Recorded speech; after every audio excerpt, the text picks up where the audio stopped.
Olá, como prometido, voltei hoje para falar sobre o ensaio sobre a lucidez do José Saramago. E eu já adianto que essa não vai ser uma resenha muito fácil, porque o Saramago é um dos meus autores favoritos, mas esse livro eu já adianto que eu não gostei muito dele.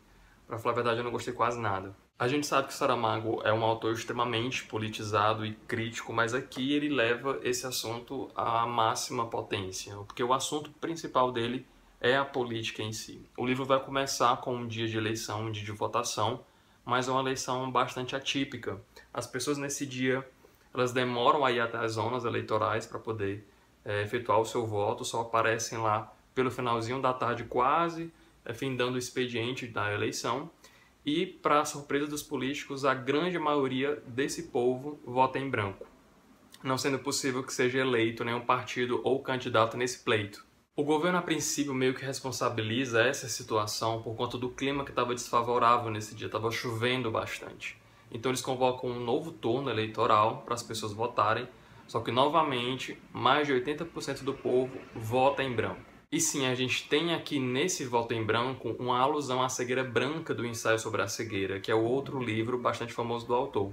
E a gente vai ter os mesmos personagens nesse livro do ensaio sobre a lucidez. Ele acontece no mesmo local, no mesmo país sem nome e com as mesmas pessoas. Os políticos desse país passam então a considerar de que tem algo muito anormal acontecendo ali. Eles chegam a pensar que aquilo se trata de um ato terrorista, de um golpe contra a democracia, o que acaba gerando uma crise política ainda maior. A grande questão aqui é que esses políticos, em momento algum, eles se questionam do porquê daquela população ter votado em branco, né? Do porquê aquele número exorbitante de pessoas optaram por não votar em nenhum deles. Eles só pensam em uma estratégia para fazer com que aquele sistema político seja mantido, com que aquele sistema de votação ele seja de fato respeitado e que seja utilizado pelo povo. A questão da permanência do voto em si é que é o foco da coisa. Um sistema que é sim passível de falhas e muitas vezes causada pelos próprios representantes políticos, tal como acontece no nosso país atualmente. E em nome da manutenção desse sistema, uma investigação é instaurada e encabeçada pelo governo. E atos extremos são cometidos, atitudes até mesmo arbitrárias daquela situação. E atitudes até mesmo antidemocráticas são encontradas aqui dentro.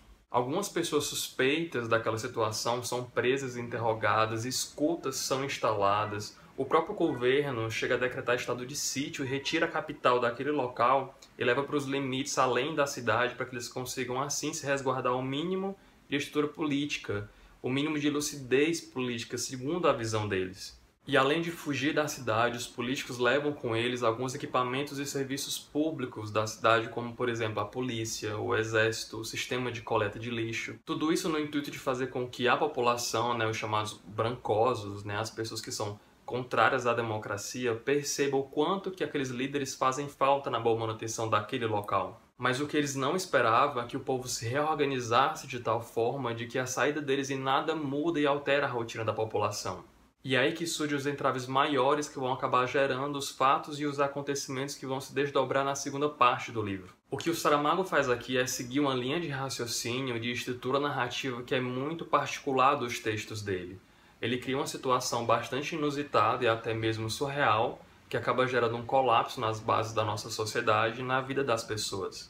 Como, por exemplo, a cegueira branca do ensaio sobre a cegueira, a morte que deixa de existir nas intermitências da morte, e do voto em branco generalizado aqui no ensaio sobre a lucidez. Tudo isso que eu citei até agora é o cenário que é montado na primeira metade do livro, O Saramago ele vai contar primeiro a partir de uma visão muito macro, muito ampla da sociedade em si, e depois ele vai dar um mega zoom e vai contar todos os acontecimentos a partir da visão e do relacionamento de um grupo muito pequeno de personagens.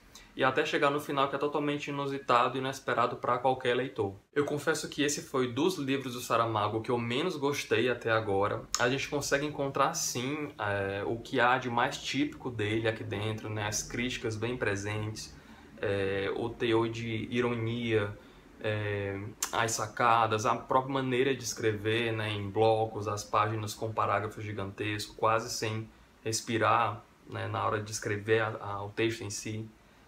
Mas tudo de maneira muito arrastada, muito maçante, coisa que eu não percebia nos livros anteriores que eu tive a oportunidade de ler dele. O enredo e o plot do livro são sim muito interessantes, mas ele não estimula e não instiga você a ir adiante. Pelo menos ele não funcionou assim para mim. Ele foi um texto difícil, mas não na construção ou na elaboração dele, mas sim no ritmo. É muito difícil acompanhar ele. Principalmente na primeira parte, já a segunda ela é bem mais agradável de acompanhar do que a primeira. Eu tive que forçar a leitura em muitos momentos, não me prontifiquei a ir adiante com ele e eu fui assim até o final. Ele não é um livro prazeroso, mas ele é um livro necessário pela discussão que ele aborda, pela reflexão que ele propõe, o que ele instiga em você. Ainda mais nos dias de hoje, em um ano que é vésperas de ano eleitoral. Então, assim, pelo teor e pelo conteúdo, ele é sim um livro extremamente válido, mas saibam que ele tem alguns problemas, Ele tem lá o seu ritmo mais lento, ele tem os seus entraves e as suas dificuldades. Então, assim, ele não é um livro que eu me arrependa de ter lido, mas eu acho que eu não sei se eu sentiria tanta falta dessa leitura caso eu já soubesse que ela é assim. Bom, enfim.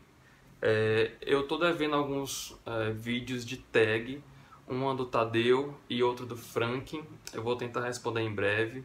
Tenho também ali a resenha do Murakami, do Após o Anoitecer, que eu também fiquei de fazer uma também. Tem o Conto da Aia, tem o Sou a Lenda e continuo com a leitura dos Miseráveis, que está indo bem devagar, mas está fluindo. Eu já esperava que ele fosse ser um pouco mais lento e eu me propus a fazer essa leitura assim, então não estou com pressa para terminar esse livro, pelo menos não esse ano, talvez no próximo ano. Então quando der eu volto, se você gostou do vídeo não esquece de dar uma avaliada, comenta alguma coisa aí embaixo se você quiser, me segue nas redes sociais que estão aqui embaixo e até a próxima.